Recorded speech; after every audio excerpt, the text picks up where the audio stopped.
Hello, beautiful souls. I'm your host, Nicole, and welcome to the Intuition Age. My intention for this podcast is to cultivate a sacred space where we can collectively evolve into higher states of conscious and self-awareness. I believe that the sustenance and purpose of our being is already located within the depths of our souls. We just have to rediscover and realign with it. It's time to go inward to find all the answers, clarity, and knowledge we seek. So let's journey within.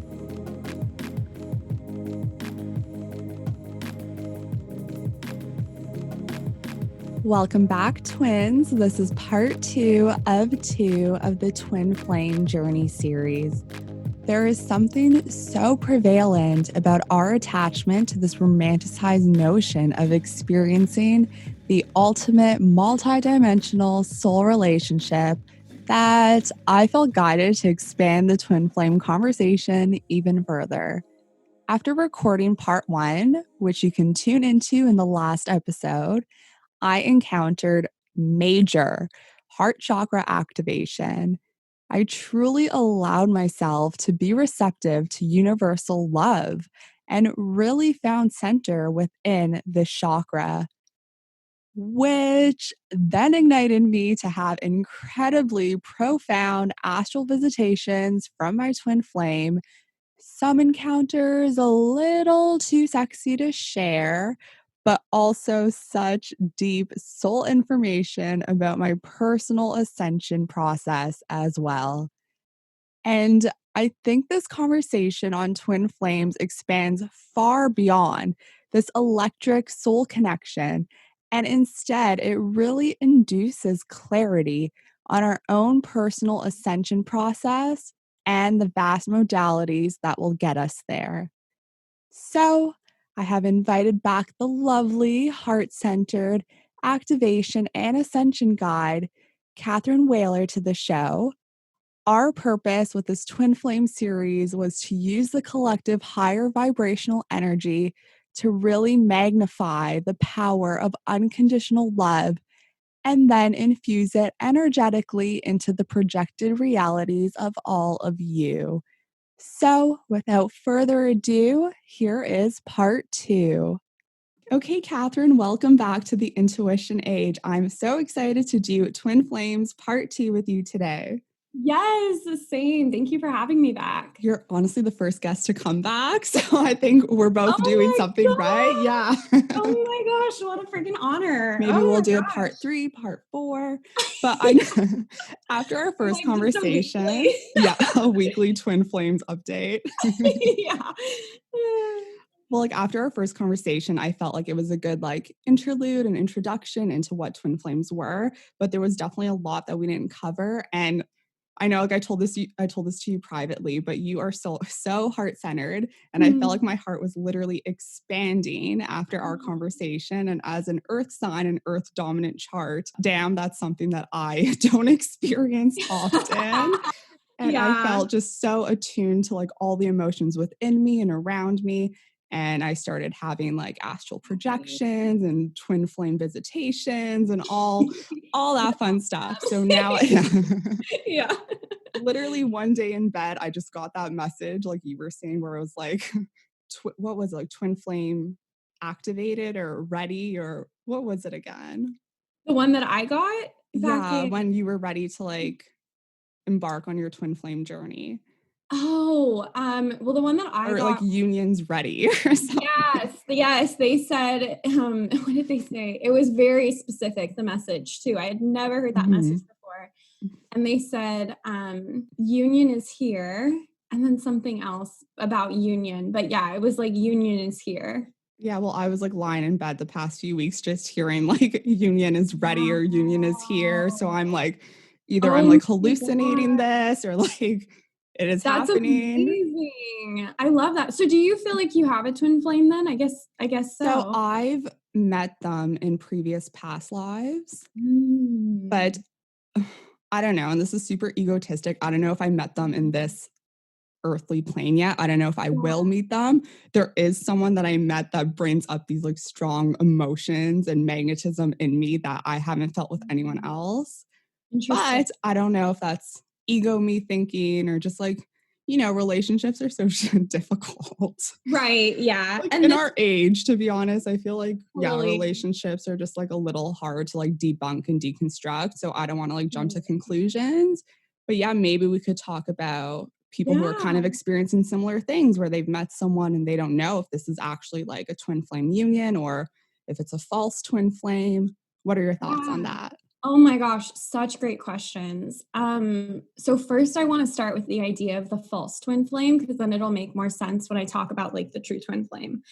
So false twin flame is this term that goes around that I actually think is kind of dangerous because it sort of tricks you. It kind of conjures up this idea of trickery, you know, like someone trying to pretend to be a twin flame or like you being wrong about your twin flame. And I really don't see false, quote unquote, false twin flames as false twin flames. I see them more as karmic partners. And I don't mean karmic in like a negative sense, although sometimes it can be a toxic relationship. Sometimes it's not, just depends on the person. But what actually happens, and I've been shown this too in visions and in my dreams from my guides, is that basically the people that you're attracted to prior to meeting your twin flame carry a very similar frequency, or maybe look physically similar. Like my first boyfriend, who I thought, you know, I was going to marry and everything. It's interesting because sometimes even in my dreams, my twin flame will show up with his face, but I know it's my twin. Like I know it's him, but like he looks like my ex-boyfriend. And it's really strange because to me, it just shows like, okay, like this is a more ego projection of it, you know? Because I've had so many past life memories and been proven in regression. What's the right word for it? Like where the soul of my ex went and like where the soul of my twin flame was. And like even they were in a life together in like the 20s and 30s. And so, yeah, so I know that they're not one and the same. And they are very, like, this is the thing on the surface, they're very similar, right? Like similar backgrounds, similar even occupations and everything. But then once you get to know them, they're very different. And that's really the true authentic self, the soul self, the higher self versus the ego self, right? So versus like our human veneer. So a lot of times twins can actually date people or be interested in people, or even a lot of times I see it through TV and movies or like actors that people are attracted to, that then they meet their twin and they're like, oh my God, they look exactly like them, you know? And it was like your soul kind of preparing you. So that's really what the quote unquote false twin is it's not that they're a false twin. It's not that they're trying to trick you.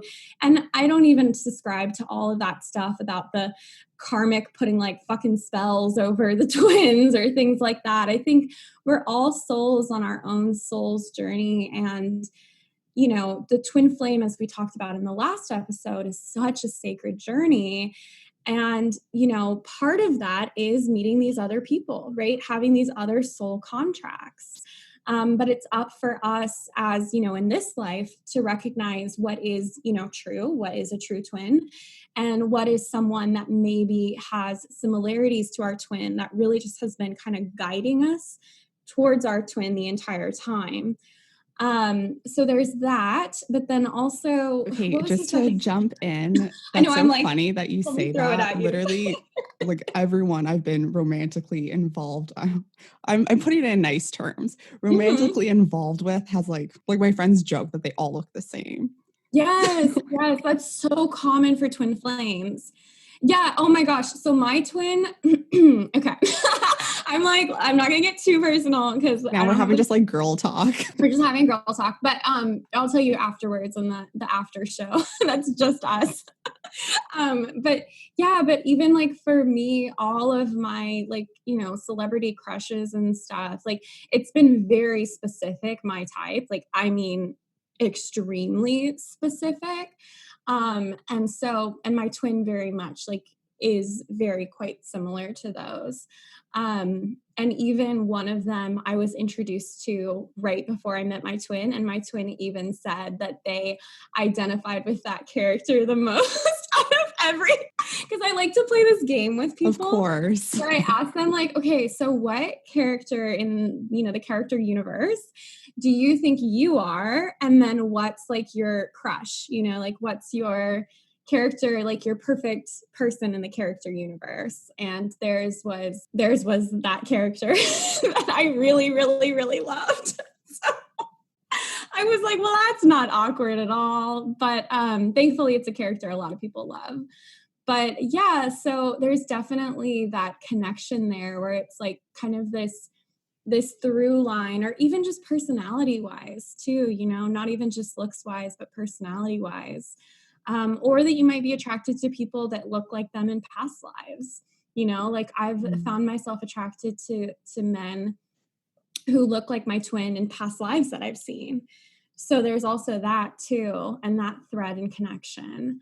I forgot the second question already that I was gonna. Honestly, same with me. I'm wondering right now.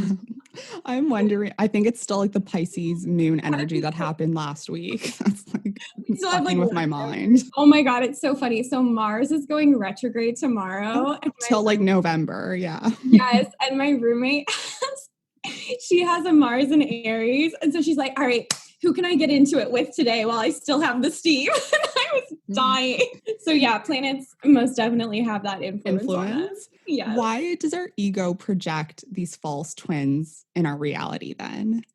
Yeah, you know what? It honestly, it's part of the mission. Like it's part of the sacred relationships. And, again, it's really tapping into, for that person, right? For that specific twin, is this person who's not my twin in my same like soul frequency, right? And sometimes, yes, like sometimes the karmics are nice people and they have, no issue not to be with them, right? Except that they're not the twin. And then sometimes they're not nice people and they have their own, karmic stuff to work through. But it's called a karmic because we all have karmic relationships. The only people who may have less are like 4-1s in human design, which is like the bonus life in human design where you're technically not supposed to have karma. But I've talked to 4-1s and they don't feel that way. So I'm like, well, in theory, you're not supposed to. But, it's like karmics really, just because everyone's a soulmate, everyone we meet in life, like there are no accidents, like we've met before. I know that for sure. Because we've lived so many lives, and especially old souls too tend to like travel in these little soul pods because we're still learning the lessons and we're still helping like the earth grow together and humanity together. So it's more so that every single person on planet Earth has these karmic connections and has these contracts with souls to help them grow and to help them learn. And for the twins, it's more so that they also have this sacred relationship with the twin, right? Which is the bond of unconditional love and that same soul frequency that we talked about last episode. So it's less so that like their ego is conjuring them up and more so that the soul desires growth. And sometimes the growth to be with the twin, right? To be quote unquote in union, from our 3-dimensional perspective with the twin happens through the karmic, right? Sometimes the twins meet through the karmic, and that's one of my, things. Like I needed to know someone to know them, So wait, what is the karmic exactly? So the karmic is the non-twin. So that's like kind of what people equate to the false twin, because a lot of times what happens is that like one twin will be in a relationship, or sometimes the karmic is not even a person. Sometimes it's a job. Sometimes it's a non-romantic partner, like a family member. The karmic could even just be their own, personal hangups, right? It's just like a karmic situation. So it's not necessarily that we need to like vilify the other person that they're with, right? As like the negative karmic partner. Like the barrier. Yeah. Right. The barrier, whatever. to like quote unquote union, right? But you're always in union. So you see how this kind of goes around in a circle. But yeah, but it's more so that just we choose as humans, not only just as twins, but we choose as humans to reincarnate and to live things out with these specific souls.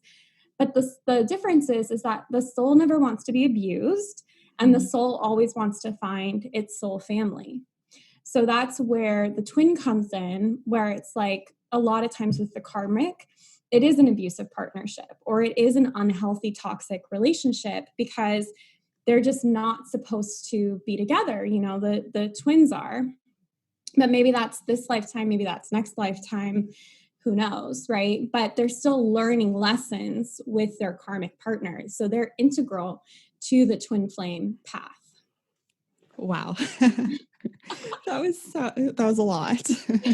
As you were speaking, I was just like trying to like imagine all my karmic relationships and just like jobs, just any type of like karmic experience. Yeah. And there are quite a lot. And I was just kind of like questioning whether, just like in my mind as you were speaking, whether those karmic experiences and those karmic relationships were based on my personal projected frequency at that time. Like, is that how they arise, or Yeah, are they already set in stone when like our soul makes a contract to come to Earth? So it's both. That's such a great question. That's such a good question. That's one of the best questions I've ever been asked. Like, I just want to like give you a gold star because that's so good. But yeah, honestly, you know, yes, we have certain destined things in life that we're meant to do, or like meeting your twin, for instance, right? That you're meant to do. You're meant to be in a certain place at a certain time, that are basically like our blueprint. They're already mapped out. And, you know, soul contracts are one of those things. But again, remember, it's always for the growth. So as you raise your vibration, as you raise your frequency, right, which is why people a lot of times meet their twin when they're at that higher frequency, or they're at that higher vibration, right? Or they meet their twin and then their twin accelerates that in them, that they have to get to that level. So what happens is, you know, and I talk about this with my clients all the time, like the soul never wants to suffer. Like, we are here to create heaven on earth. We are here to have fun. Earth is supposed to be our playground.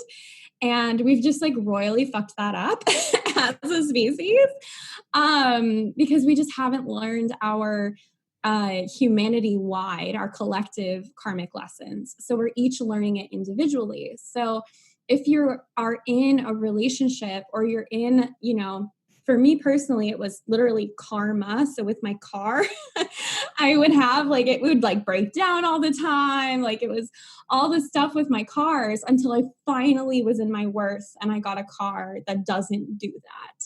Right. So, and raising your worth has to do with raising your frequency, raising your vibration. So it's more so that like we only go through these relationships until we learn the lesson. And then once you learn the lesson, the soul is ready to be freed. And a lot of times the lesson is literally that this person can't have dominion over you. This person cannot, you know, dominate you, and that you no longer are going to like roll over and take it. Like, a lot of times that is the lesson, for you to stand up for yourself and say, I'm no longer going to take it. I'm going to move out of that and cut that person out of my life, or get out of that toxic situation. And that's, you know, that is the contract. So these karmic contracts, these karmic people come to teach us those lessons. But then, especially, you know, the people who are listening to this podcast, I'm sure, are like old soul empaths, right? And I know my community is, for sure. And so for you who are listening, like, get out of that relationship. You know, like, get out of that work situation. Like, you're not there to suffer. You're not there to have to like take all the slings and arrows of it. You're there to learn the lesson and then get the fuck out. So when your frequency then elevates to a point where you kind of like not outgrow, but like you vibrate higher than your job, your karmic relationships, your friendships, can you ever out frequency? I don't even know if that's a term, but like out frequency your twin flame? Because like, what if you keep elevating, but like they're just like, they remain stagnant, especially like in this projected lifetime? Such a good question. Another great question. Yeah. And that's where the ego comes in, right? Because your soul frequency will never out frequency your twin, but that's where vibration comes in, because vibration is what creates frequency. So if you, I'm trying to think of how I can put this in human words, because I see it so clearly in my like 23rd dimensional mind. We speak light language here too. I know. I'm like, yeah. That explained it right there, actually. They were like, this is what it is, and everyone will understand it. No, they won't. But yeah, I mean, it really is that. So the vibration creates the frequency. So your frequency is always there, right? Like we have this soul frequency that we're born with. It's our blueprint. It's our soul. Then there's also the ego, right? So you can kind of think about that like the human form, right? And we're not villainizing ego. We're just saying that ego is like what keeps us protected. Ego is what keeps us safe. It's our personality in this lifetime, right? It's not like necessarily our authentic, true soul self, right? Which is when we get with our twin, we are our authentic, true soul self. Ideally, completely. That's everybody. That is what union is when you get to that place and you're in that place together. But what happens is like when people slough things off, so when people heal and clear blocks, or they go through transitions in life that, like we were saying before, let go of those karmic relationships or let go of those karmic partners, then you're creating a higher vibrational alignment. So what's happening is you're literally expanding the vibration of your light body, and that you're able to reach further destinations, right? So it just expands further and further, which is why people like, Gabby Bernstein, for instance, who have a very high vibrational frequency, have done amazing things, have written books, have touched a lot of lives, because literally as your vibration grows, as you become lighter, as you get more into your light body, you're able to touch more lives. You're able to help more people. So when it comes to the twin flame relationship, that's where what we were talking about last week comes in so much, because if your twin's vibration is not at that level yet, their soul frequency will be. So you can meet them in like, the 5D plus, in dream space and in astral traveling and all that good stuff, meditation. But you may not be able to meet them on that 3-dimensional level because it's too dense. They're not able to sort of see through the veil, as it were, even if you are. But the twins work together. So versus like a regular soul contract, twins directly influence each other and directly mirror each other. So if you are doing your soul work and your vibration is raising and therefore your frequency is becoming even more clear, it's like kind of turning into a radio dial. It's like you hear that static at first. That's kind of like the ego. And then as soon as it's like, and then like I use the same analogy when I try to explain frequency to people. Yes. And then when you get to that point where you finally tune into the radio station, that's your soul frequency. So that's what the twins are doing. And that's why I always say too, like my experience is going to be so different than someone else's because I have a different frequency. Like my soul is vibrating at a different level and my twin soul is vibrating at a different level than somebody else who's a twin relationship. So your frequencies will always match, your vibrations won't, if that makes sense. So let's talk about the electromagnetic of it. So we obviously have kind of like energetic cords with every single person, every single thing that we interact with. Is it okay at any point to start cutting electric cords with your twin? Kind of like the same way that you do with like karmic partners or just like past like abusive relationships? Like, can you cut cords with your twin? Absolutely. Yeah. And that's what you're being asked to do too, is, like I said, in one of our past lives, I know I killed my twin. I didn't mean to. It was an accident, but it still happened. Right. So that was a karmic cord that I needed to cut in this life, which I did in my past life regression. Like I asked for forgiveness. I apologized. I was holding it myself. Like as soon as I did that, I raised higher. You know what I mean? So yeah, definitely. And, even when I take people, because I do a cord cutting ceremony in my sessions, And with every single person, not just your twin, because you're literally connected to everyone because we're all connected to source. So I visualize it like this ratty, like red, brown, cord that's like gross and fraying and moldy and all this gross stuff. And then there's a cord that's just pure light.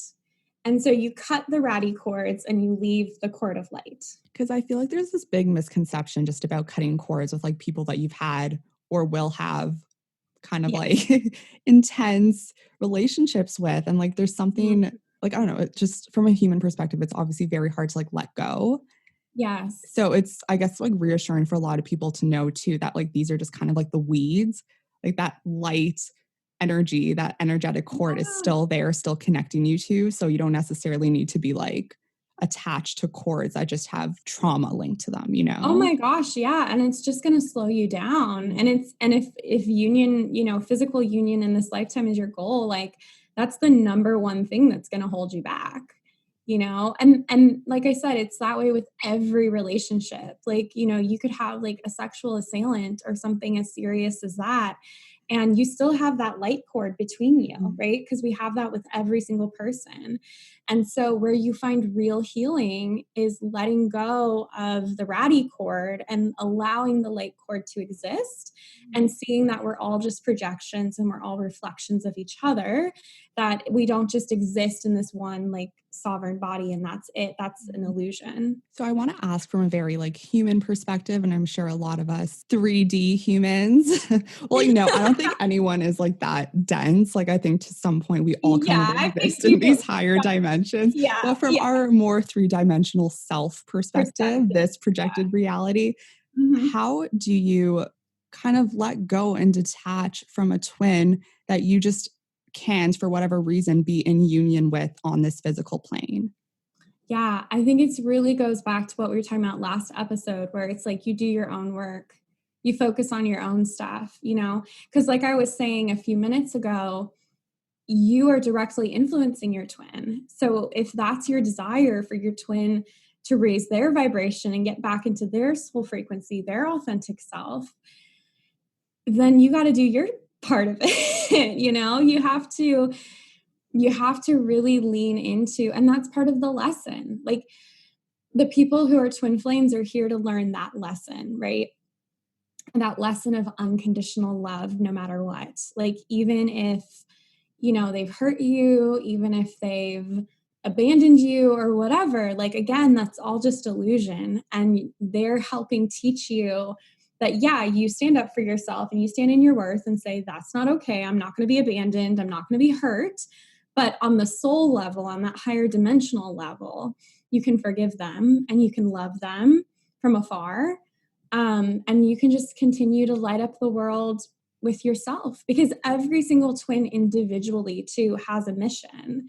So when you focus on your mission, when you focus on this is what I'm here to do, this is how I'm here to change the world, then your twin comes into their own too. And you just have to trust in the divine timing of that, of it's all happening the way it's supposed to happen. And you can't rush their process. They can't rush yours. Maybe it's this lifetime, maybe it's next lifetime, but it's all happening and it will eventually come together. That I've been shown is that you're always united, you're always in union. It's just, again, coming at it from that 3-dimensional perspective, which also can kind of take time. Like some people have been really hurt by their twin flames, and again, that's all ego, that hurt, but they, have to do a lot of work to forgive them and to let go of that and to still have that cord of unconditional love. Oh, that was such a good answer. Oh, thank you. Just like so sweet and just like so wholesome. And I do think maybe in the more like divine astral plane, we do sometimes intervene, especially with like helping raising like the frequencies of our twin and making sure that like we're in union and they're still like on their mission and on their path. But I think from a very like physical, 3-dimensional, like biological level, sometimes it's better to step back just so that they could like attune themselves to like their true path as well. Yeah, absolutely. And, separation is a blessing. Like we kind of talked about this last time too, but I was talking to Shannon, who you had on your show, one of my star sisters, about this. And cause she's a twin also. And I was saying, it's not a bad thing to be in separation. Like, again, that's what your soul desired. It's all happening in divine timing, and you can just trust that. Like, if you are in alignment individually and you're doing what you're supposed to be doing individually, like, just trust it, and yeah, I mean, I think that there's such empowerment in being a twin who doesn't necessarily like have that same karmic connection to their twin. You know what I mean? Like, who doesn't have that pining and that longing, but just to be like, yeah, like, I love them. I unconditionally love them. And I also am doing my own thing, and like, it's all good. Okay, I want your perspective on something. So yeah, Yeah. after our conversation, literally like our first conversation, I mean, maybe Yeah. like a day or two after, I had a dream, which wasn't a dream because I woke up exhausted. I was projecting, but basically it was so weird. There was this like man in the dream, and we were obviously like linked romantically. And for some reason, me, I don't know if it's like my Gemini Venus or like what it is, but I was like, no, like I just need to confirm. Like, I don't know why, but I was like, there's someone else too. Like, I need to see who it is. So it was so weird. I can't even like put into like humanly words what the place I was in looked like, but it was almost like it was like elementally. So kind of like, I don't even know if that's a word, but kind of where like, make it a word. yeah, where like fairies live and like leprechauns and gnomes and all them. It was like this beautiful little hilly place, all grass, all I forest. wonder if we were in that life together, because I had that life with my twin too. Stop. Okay. Yeah, that's one of Probably. the strongest memories, actually. Ooh, Stop. Okay. talking. So like basically he was telling me like we have to go somewhere. I'm like, no, I just need to like confirm that like it's you and not this other person. So yeah, we're in this beautiful like hilly place, and there's this little, it's not a cave. Like I don't want people getting like all scared by like a cave, but it was just kind of like honestly where I would picture like leprechauns living, or like it was like a nice beautiful grassy little cave with like a door on it, and I go inside and there was like a beautiful pond that was, I don't know what. Yeah, the pond kind of looked like jello for some reason. Like it was moving the way jello moves, but there was all these like little like light creatures, like fairies flying around, and there was this like old man sitting there. And I just go up to him and I'm like, just tell me straight up. I was like, do I have two twin flames? And he said yes. So what the hell? Is that possible to have two? Yeah. So, so I want to say, just to preface this, that I'm a channel and, I'm still on earth. So, check with your own intuition for all of this. I've been shown for myself personally, I do not, that it's the one. However, I do have instances with people that I know where they believe that they had one twin flame and then have another in this life. And it would take too long to go into it, but basically, the soul is like a river, right? And there's this long, big, giant river that's source. And then all the little rivers coming out of it are the soul. And sometimes those rivers come together. So sometimes there can be, multiple souls, or a soul that's split, right, in multiple bodies to experience more, to accelerate the growth. And then sometimes the river comes back together. And specifically, they've shown me recently, actually, so it's so cool. It was probably in preparation for this question, that we're coming into such a higher consciousness and such a higher frequency as a collective that basically the rivers are coming back together. So we're going back to source, right? We're understanding that more. So there's your soul is less little rivers, so it could be possible that you do have this twin flame, and that energy, that frequency exists in multiple bodies, right? Across multiple timelines even. So it's like, let me see how. So is it me then that's existing in multiple bodies right now, or is it my twin? I'm getting the message it's your twin. Yeah, that's what they're downloading to me. But again, check in with your own intuition. I have received the download that it's people like us who just like are just in our in the one body this lifetime, like for a reason.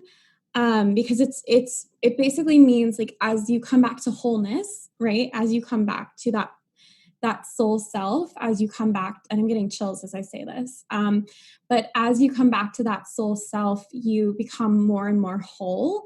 And so even that's what the twin flame journey is about, right? Because it's the combination of the two souls and then the splitting.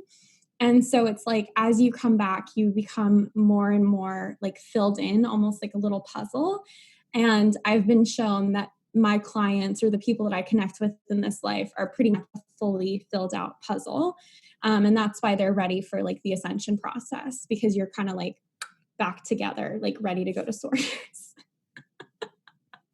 But it's quite possible. I mean, it's like, you know, it's an endless, vast multiverse of possibilities. So maybe, but it is quite possible that your twin is in multiple bodies. Yeah. Yeah. Because I was so hesitant in this astral plane. I was like, no, like I can't go with you yet. I just need to confirm that it's not just only you. Yeah. But like, it's so funny because like in this lifetime, I would never even consider being like, I don't know, like dating multiple people or like being in like, you know, relationships. Yeah. Like I personally can't handle that. And there's nothing wrong with people who do it, but I'm just like, I can barely handle myself and like the collective reality that we're all experiencing right now, just to think about like trying to like involve myself in so many people's lives at once. I'm just like, but yeah, it was just so interesting. I was like so hesitant in the dream. And then I just got the clarity. I feel like that I knew the answer to that all along, but I just kind of wanted someone else to be like, yeah, the like you're right. Like, yeah. Yes. You're like the wise old man. Yeah.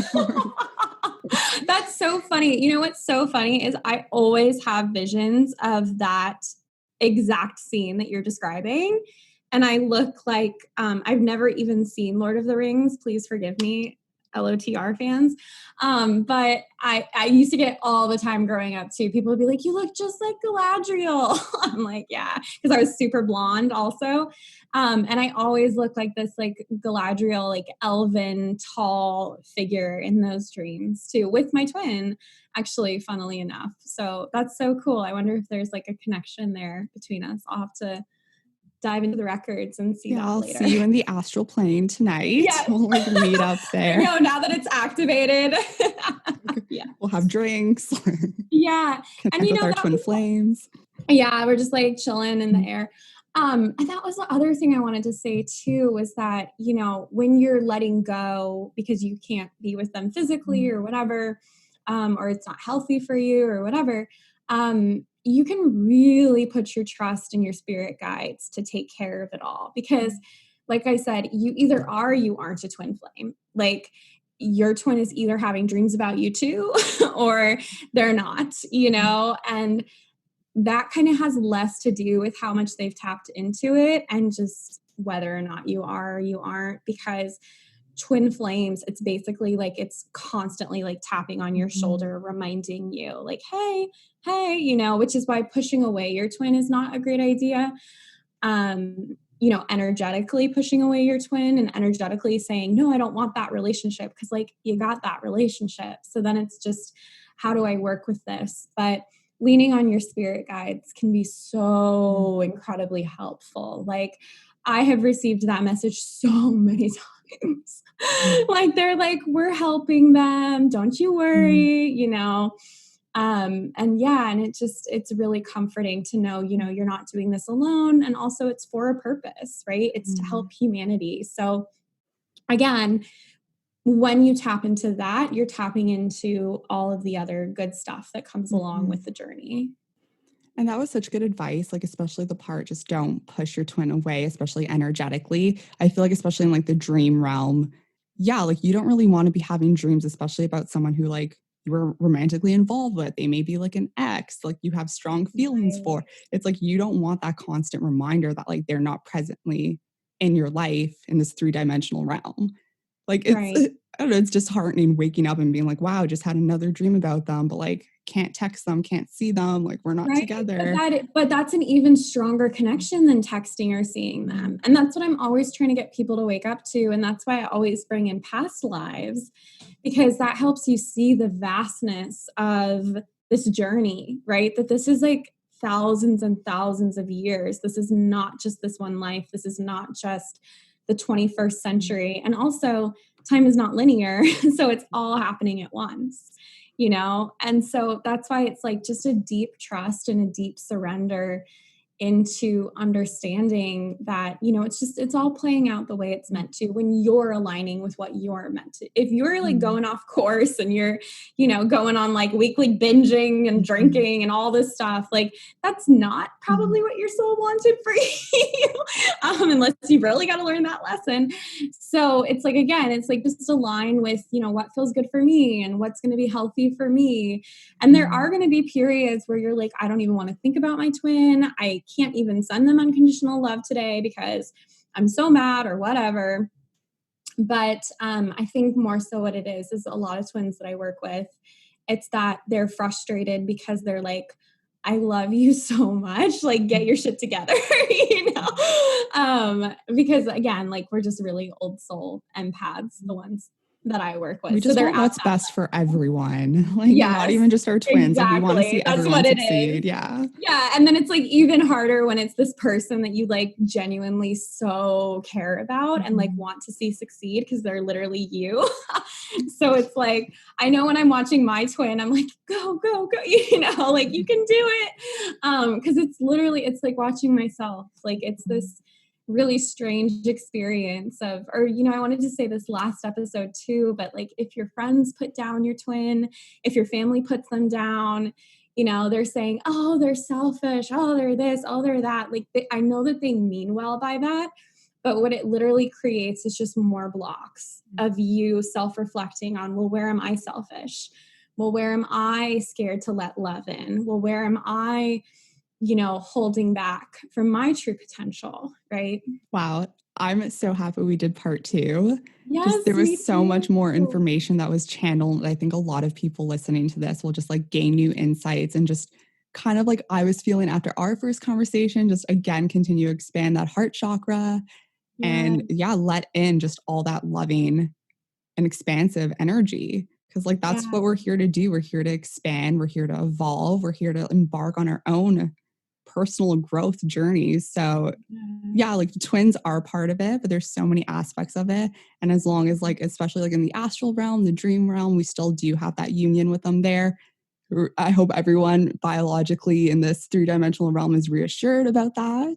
Cause like we did mention that multiple times. But just I think like not to forget that we're on our own personal journeys and there's going to be so many people that come in and out that are going to help us with our personal growth. So just be receptive to that, be loving to that energy. And all we want, I feel like, all we personally want is just to watch everyone succeed and evolve. Yeah, absolutely. And, you know, to that end too, again, your twin is here for your own personal growth. You know, like that is what it is. It's another catalyst for you to have that personal growth experience. So that's why leaning into that is such a great, feels so good and can really help you cut those old cords and then keep that really healthy cord between you. And also, I just wanted to say too, that I think the hardest part of this journey is just allowing yourself to truly be seen and to truly be love, like be the essence of love and be loved, right? And the people who are given the twin flame journey are the people who are here to learn that lesson and then teach that lesson, right? So to teach the lesson and learn the lesson of unconditional love, which is literally the easiest thing in the world, but also the hardest because we have so much conditioning that quote unquote tries to keep us safe when it's really not. It's holding us back from our true potential and our true connection with one another, like that true heart connection. So when you tap into that, when you have that twin flame, you know, you're really here to be love. Like if you are one of the, you know, chosen ones or volunteers or however it works, you're really here to teach and be love. And you can trust that. And you can, especially for the divine feminines who tend to be a little bit more ahead of the divine masculines, you can just really, really, really like cozy up to that and snuggle up to that and just lean in and be love for everyone, not just your twin, but for everyone. Yeah, and that's how we end it. That was so good. That was so good. Thank you for coming to my sermon on the mount. I'm just kidding. Yeah. Oh my God, Katherine, that was amazing. I'm so happy we recorded a part 2. Maybe once we channel new information and gain new insights, we'll do a part 3. Maybe Shannon will join and talk about her twin union. But yeah, I'm so glad that we recorded a second part. And I'm so happy just to share like the new information and the new insights that we both learned and that we both channeled prior to this and that we shared on this episode. So again, like last time, I'll be linking your links in the show notes below. And again, you're always welcome to the Intuition Age. And thank you so much for coming. Thank you so much. Oh my God, such an honor to be on. Thank you, thank you, thank you. If you feel enlightened and inspired by the Intuition Age, I would be eternally grateful if you head over to Apple Podcasts and leave a rating and review. This platform truly allows me to act as a catalyst for expanding and elevating human consciousness, both individually and collectively. All shares, downloads, and subscribes help me distribute these divine topics to even more conscious souls. Thank you for tuning in, and I'll see you at the next episode.